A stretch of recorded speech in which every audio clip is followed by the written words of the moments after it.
to Baghdad. A big decision tonight from the White House as Sunni rebels in Iraq continue to wage war against the Shiite-led government.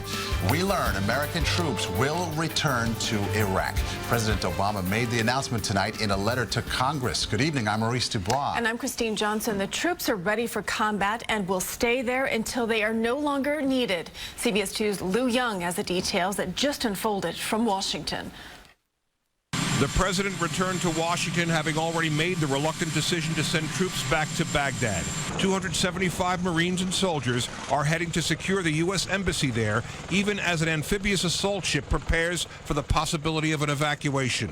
Sunni rebels, calling themselves the Islamic Republic of Syria and Iraq, or ISIS, continue to expand their area of control, releasing pictures and videos intended to terrorize the predominantly Shiite Iraqi government. ISIS claims it executed more than 1,500 people.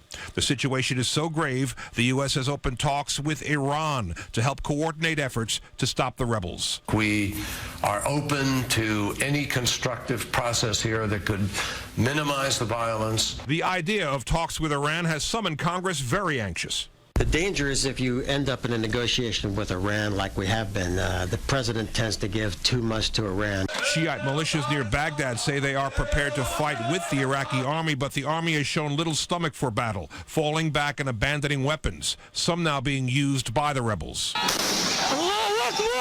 The U.S. has the aircraft carrier George H.W. Bush standing by, along with other vessels capable of firing Tomahawk missiles. The president is also being offered the option of sending trainers back into Iraq to help organize a defense. Former Secretary of State Hillary Clinton, though, in a Canadian interview tonight, seemed to suggest the Iraqi government of Nouri al-Maliki is largely to blame for what is happening to the country. I talked to a lot of those Sunni leaders, and, you know, they weren't crazy about living under a Shiite-dominated regime, but they were willing to work with Maliki if he would meet them halfway. He never did. Especially telling of the situation in Iraq is the refugee camp along the road to Mosul. Shiite families fleeing the Sunni fighters being denied passage into the part of Iraq controlled by the Kurds, as if the country had already split into 3 parts. Christine? All right, Lou, thank you.